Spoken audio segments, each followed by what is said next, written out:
आज शनिवार का दिन है, जिस दिन अपन इस दरिद्रता से मिलने के लिए पीपल के पेड़ के नीचे आए हैं। हिंदू धर्म में ये दिन पीपल के वृक्ष के लिए पूजनीय होगा। जो भी शनिवार के दिन पीपल के वृक्ष की पूजन करेगा, दूध चढ़ाएगा या मिष्ठान का भोग लगाएगा, लक्ष्मी और नारायण उसके घर में प्रवेश कर जाएगा। लक्ष्मी और नारायण उसके घर में प्रवेश करेगा। इसलिए नियम बनाया। कौन से दिन का? शनिवार। लक्ष्मी जी बोली, नारायण आपने तो एक दिन का वार लिख दिया। शंकर जी ने 7 वार बनाए हैं, रविवार, सोमवार, मंगल, बुध, गुरु, शुक्र और शनि। ये शिव जी ने बनाया। अब एक दिन आपने अपना बना लिया, बाकी के दिन अगर कोई इस पीपल के वृक्ष के नीचे आएगा और यहाँ तो दरिद्रता बैठी है, तो उसका क्या होगा? भगवान नारायण बोले, सुन दरिद्रता, तेरे से एक विनती है, अगर कोई भी मनुष्य इस पीपल के पेड़ के नीचे अगर 7 दिन में आता है और उसके हाथ में अगर कोई सामग्री होती है तो तू उसके घर में प्रवेश नहीं करेगी। नियम है पीपल के वृक्ष का, या तो पानी का लोटा लेकर जाओ, कुंकू का चोपड़ा लेकर जाओ, शक्कर लेकर जाओ, या पेड़ के नीचे चींटी को डालने के लिए आटा ले जाओ, पर खाली हाथ पीपल के वृक्ष के नीचे कभी मत जाओ, कभी नहीं जाओ। खाली हाथ जाओगे तो दरिद्रता तुम्हारे घर में प्रवेश करेगी। दरिद्रता उठकर खड़ी होकर बोली, नारायण तुमने अपनी मनमानी करी है, एक दिन मुझे भी मेरा चाहिए। भगवान ने कहा, बोल कौन सा दिन चाहिए?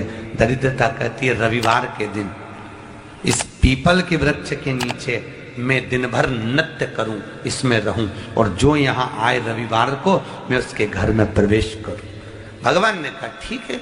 दरिद्रता, रविवार का दिन एक ऐसा दिन रहेगा जिस दिन तू इस पीपल के वृक्ष के नीचे नृत्य करेगी, और जो आएगा इस पीपल के वृक्ष के नीचे तो उसके साथ प्रवेश करेगी। मैंने तुझे वर दिया। इसलिए हमारे यहाँ केवल पीपल का वृक्ष अगर दीवार में भी लग जाता है ना, किसी की फैक्ट्री की दीवार में, किसी के घर की दीवार में पीपल का वृक्ष अगर लग जाता है, पीपल का पौधा लग जाता है, उसको कितना भी तोड़ लो वो वापिस लग जाएगा। फिर तोड़ोगे फिर लग जाएगा।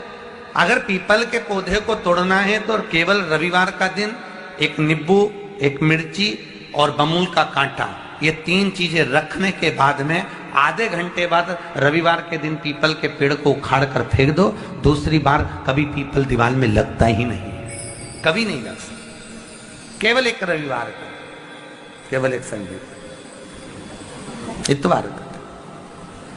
घर में दीवारों पर अगर पीपल लग भी गया है, इसलिए पीपल के वृक्ष को उखाड़ने का, अगर घर में पीपल लगा हुआ है या पीपल का पौधा हमारे घर में लग गया, उसको उतारना, निकालना, लगाना, तो पीपल के वृक्ष को अगर निकाला जाता है तो रविवार के दिन, और अगर पीपल के वृक्ष को कहीं लगाया जाता है तो सोमवार के दिन या मंगलवार के दिन, बुधवार के दिन, इन दिनों में लगा सकते पीपल के वृक्ष कहीं लगाना।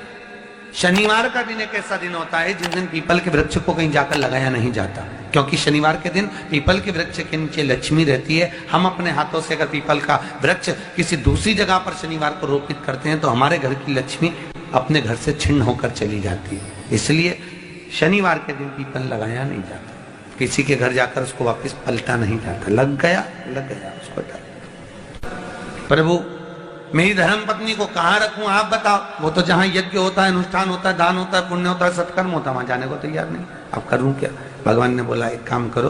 दुर्वासा जी बोले, जिसके यहाँ रात्रि में बर्तन झूठे पड़े रहते हो उसके घर में इस दरिद्रता को लेकर तुम प्रवेश कर जाना।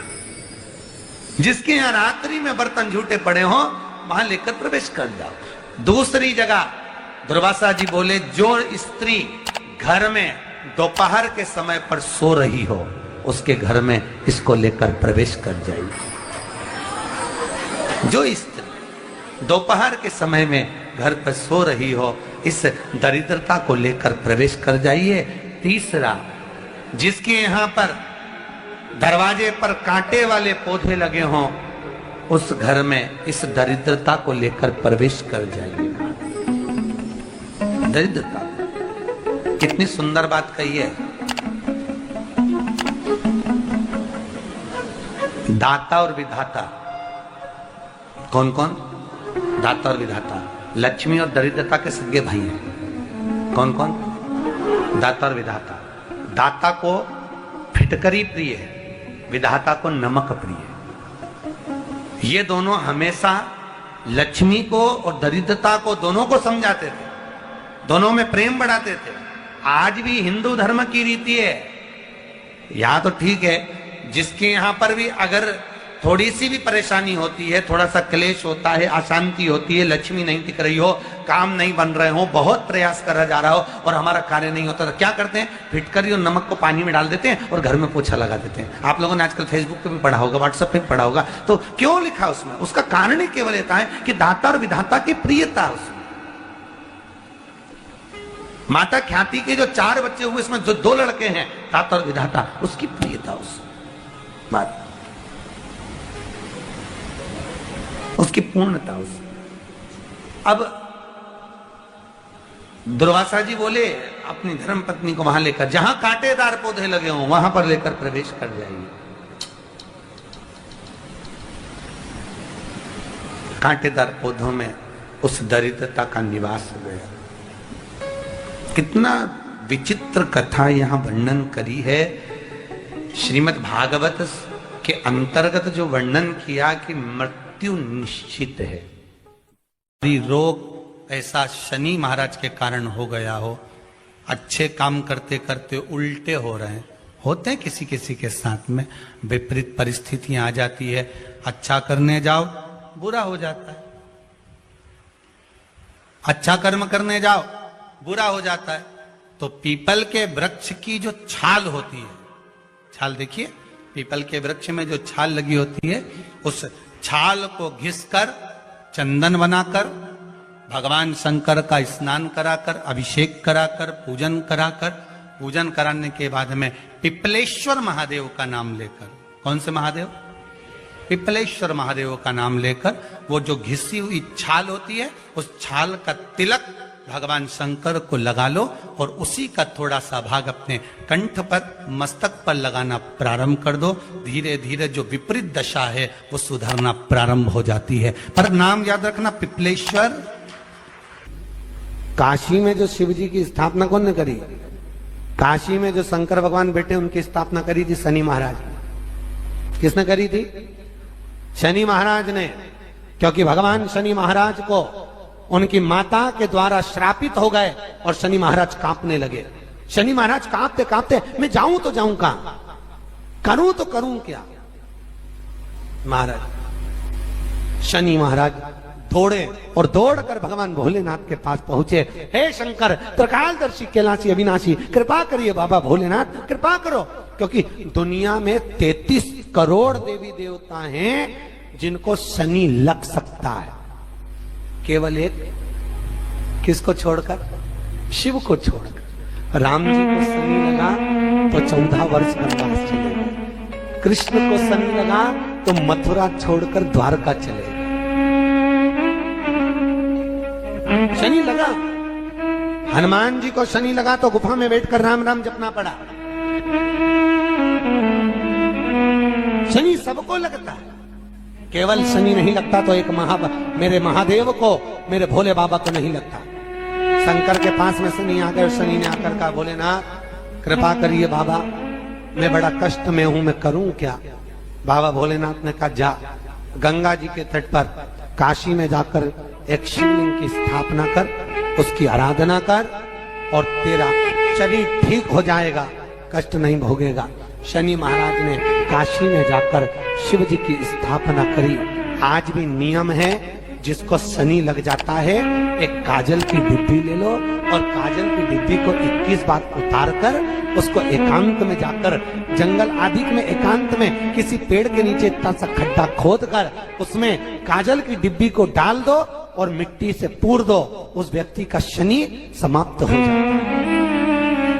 काशी विश्वनाथ का नाम लेकर काजल की डिब्बी को 21 बार उतार कर अगर काशी विश्वनाथ का नाम लेकर शनि वाले व्यक्ति को अगर पेड़ के नीचे दबा दे, शनि समाप्त। शनि उसको परेशान नहीं कर सकता। काशी कितनी मूलता है। उस क्रम को देखिए। भगवान शंकर पर विश्वास रखकर एक एक पल, एक एक घड़ी, एक एक समय, एक एक नक्षत्र का शिव महापुराण में वर्णन है। यहां तक शास्त्र कहता है कि पीपल के वृक्ष की जब भगवान शिव रचना करे, पीपल के वृक्ष की जब रचना करी गई तो उस पीपल के वृक्ष में भी कौन सा समय किसका है, ये शिव महापुराण वर्णन करती है। सुबह 4 बजे से लेकर 7:30 बजे तक पीपल के वृक्ष में ब्रह्मा जी का वासा होता है। 7:30 बजे से लेकर 10:30 पौने 11 बजे तक पीपल के वृक्ष में भगवान विष्णु का वासा होता है। 10:30 बजे से लेकर पीपल के वृक्ष में 11:30 बजे तक पितरों का वासा होता है। 11:30 बजे से लेकर 12:30 बजे तक पीपल के वृक्ष में आहूतों का वासा होता है। 12:30 बजे से लेकर शाम को 4 बजे तक पीपल के वृक्ष में वासुकों का वासा होता है। 4 बजे से लेकर शाम को 7:30 बजे तक पीपल के वृक्ष में शंकर का वासा होता है। 7:30 बजे से लेकर 9:30 बजे तक पीपल के वृक्ष में कुबेर का वासा होता है। 9:30 बजे से लेकर फिर कुबेर के वृक्ष में अन्य देवों का वासा चालू हो जाता है। इसलिए हमारा हिंदू धर्म कहता है, हमारे शास्त्र कहते हैं कि पीपल के वृक्ष को जब पूजा जाता है, पीपल के वृक्ष की जब पूजन करी जाती है तो सुबह 10:30, 11, ज्यादा से ज्यादा 11:30, ज्यादा से ज्यादा 12, उसके पहले पीपल के वृक्ष की पूजन कर लेना चाहिए। रात को कुबेर का वासा होता है, इसलिए पीपल के वृक्ष में दीपावली के दिन रात्रि को 8:30 बजे से लेकर 9:30 बजे के बीच में जो पीपल के वृक्ष के नीचे घी का दिया लगाता है, उसके घर में कभी संपदा की कमी नहीं आती है, क्योंकि कुबेर स्वयं विराजमान होता है पीपल के वृक्ष के नीचे। क्यों? क्योंकि 11:30 बजे से लेकर 12:30 बजे तक पीपल के वृक्ष में पितरों का वासा रहता है, आहूतों का वासा रहता है, फिर वासुकों का वासा आता है। पितृ किसको कहते हैं? महाराज जो पूरी उम्र लेकर चले गए और उनके भीतर अभिलाषाएं बहुत थी, मैं ये भी करना चाहता हूं, मैं ये भी करना चाहता हूं, वो पितृ हो जाते हैं। आहूत किसको कहते हैं? जिस माता के गर्भ में बच्चा जन्म ले और मर जाए, या 6 महीने का गर्भ धारण करने के बाद अवर्षण हो जाए, जीव पड़ने के बाद 6 महीने के बाद अगर बच्चा गर्भ में भी शांत हो जाता है, कुंवारी अवस्था में शांत हो जाता है, जिसका विवाह नहीं हुआ ऐसा बच्चा जब शांत हो जाता है, अधोगति में कोई मर जाता है, सुसाइड कर एक्सीडेंट में किसी भी रूप में मर जाता है, तो वो आहूत कहलाता। शनिवार के दिन जो पीपल के वृक्ष में सरसों के तेल का दीप लगाता है, उसको शनि कभी परेशान नहीं करता। एक बात हमेशा ध्यान रखिएगा, मान लो अगर कोई भारी रोग ऐसा शनि महाराज के कारण हो गया हो, अच्छे काम करते करते उल्टे हो रहे हैं, होते हैं किसी किसी के साथ में, विपरीत परिस्थितियां आ जाती है, अच्छा करने जाओ बुरा हो जाता है, अच्छा कर्म करने जाओ बुरा हो जाता है। तो पीपल के वृक्ष की जो छाल होती है, छाल देखिए, पीपल के वृक्ष में जो छाल लगी होती है, उस छाल को घिसकर चंदन बनाकर भगवान शंकर का स्नान कराकर, अभिषेक कराकर, पूजन कराने के बाद में पिपलेश्वर महादेव का नाम लेकर, कौन से महादेव? पिपलेश्वर महादेव का नाम लेकर वो जो घिसी हुई छाल होती है, उस छाल का तिलक भगवान शंकर को लगा लो और उसी का थोड़ा सा भाग अपने कंठ पर, मस्तक पर लगाना प्रारंभ कर दो। धीरे धीरे जो विपरीत दशा है वो सुधरना प्रारंभ हो जाती है। पर नाम याद रखना, पिपलेश्वर। जब कितना भी दुख, विपदा, कष्ट सम्मुख में खड़ा हुआ हो, कितना भी दुख, पूंजी धन की अगर आपको कमी पड़ रही है और ऐसा लग रहा है कि मेरे पास में कुछ भी नहीं, हम तो यहां तक कहेंगे कोई मकान बना रहे हो, बेटी का विवाह कर रहे हो, बेटे का विवाह कर रहे हो, कोई अच्छा कार्य कर रहे हो, धन संपदा की भी कमती दिखे तो समय पर कांता भगवान का स्मरण कर, कांता चक्र का स्मरण कर, शिव और नारायण का नाम लेकर, एक बेलपत्र, एक शमी पत्र, एक श्वेत पुष्प, एक लाल पुष्प, दोनों हाथ में लेकर भगवान शंकर के अशोक सुंदरी के स्थान पर अगर समर्पित करा जाए तो संपदा की भी कमी नहीं आती। वो कांता चक्र है जो नारायण के। यहां तक शिव महापुराण की कथा कहती है, अगर कोई विद्वत ब्राह्मण ने आपको बताया है कि आपके घर में पितृदोष है, कोई विद्वान ब्राह्मण ने बता दिया कि आपके घर में काल सर्प दोष है, कोई विद्वान ब्राह्मण ने बता दिया कि आपके यहाँ पर ये वास्तु दोष है, और इस दोष को मिटाना जरूरी है। कोई ने आपको बताया, उस समय पर हमें घबराना नहीं।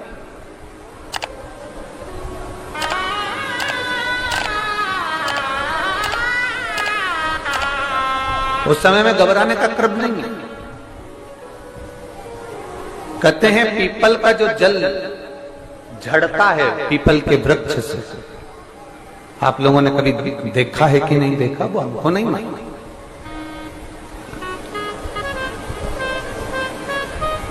कितना भी अगर कोई वास्तु दोष बता दिया, पितृ दोष बता दिया, काल सर्प दोष बता दिया, कितना भी अगर कोई दोष बता दे, तो पीपल का जो जल वृक्ष में से झड़ता है, कभी कभी आप उसके नीचे हाथ रखकर देखना, थाली रखकर देखना, उसमें पत्थर पर देखना, तो वहां पर भी पानी के निशान आपको मिलेंगे, बूंद के निशान मिलेंगे।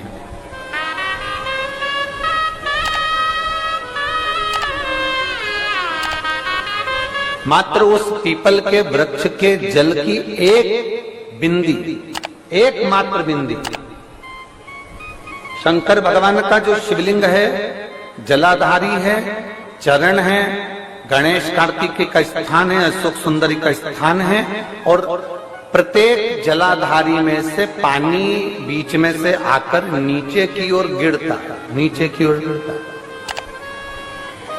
आप लोगों के स्मरण में हमने पहले भी बताया कि राइट में किसका स्थान है, गणेश जी का, लेफ्ट में कार्तिकेय, बीच में अशोक सुंदरी। ये क्या है, पार्वती जी का हस्त कमल शिवलिंग, और ऊपर से जो जल एक एक बूंद शंकर जी के शिवलिंग पर गिर रहा है, वो शंकर जी की 5 लड़कियां जया, विषहरा, शामलीवारी, दौतली और देव, शंकर जी की 5 लड़कियों एक एक बूंद पानी शिव जी पर गिरा। जहां जल नीचे गिरता है उस स्थान से जहां तक जल बहकर जा रहा है, उस स्थान तक 33 कोटि देवताओं का स्थान, 33 कोटि देवताओं का स्थान। अब जहां पानी आया, जहां नीचे गिरा, उसके बीच में जो स्थान होता है, आप लोगों ने देखा है कि नहीं देखा? जिनने देखा है जरा हाथ उठाओ। ये पानी जैसे यहां तक आया और यहां के बाद नीचे गिरेगा, तब वो नाली के माध्यम से बाहर जाएगा। तो जितनी दूर यहां से वो नीचे की ओर जो गिर रहा है, यहां से वो नीचे की ओर जो पानी जा रहा है, ये जो स्थान होता है, ये हमारे 3 दोषों को निवारण तुरंत कर देता है। एक हमारा पितृदोष, एक हमारा काल सर्प दोष, और एक हमारा वास्तु दोष का निवारण ये तुरंत करता है। और ये तो हमने केवल आपको शिव महापुराण के माध्यम से बताया कि ये 3 दोष का निवारण कर देता है, पर यदि कभी आप ध्यान से लिंग पुराण को पढ़ेंगे, आप यदि लिंग पुराण को पढ़ेंगे और गीता प्रेस गोरखपुर की लिंग पुराण को लाकर यदि आप पढ़ते हैं, या गीता प्रेस गोरखपुर की शिव अंक को भी आप अगर पढ़ेंगे, उसका नंबर हमारे स्मरण में नहीं आ रहा है, शिव अंकों को भी अगर आप पढ़ेंगे तो उसमें भी आपको वर्णन मिलेगा कि हम तो केवल 3 दोष का बता रहे हैं, पर हमारे शास्त्र तो यहाँ पर और भी दोषों का वर्णन कर रहे हैं। जैसे किसी ने बता दिया आपको शनि का दोष है, किसी ने बता दिया मंगल का दोष है, किसी ने बता दिया आपको केतु का दोष है, किसी ने बता दिया आपको राहु का दोष है, किसी ने आपको कह दिया कि बृहस्पति का दोष है, किसी ने कह दिया आपको ये वाला दोष है। दुनिया के जितने दोष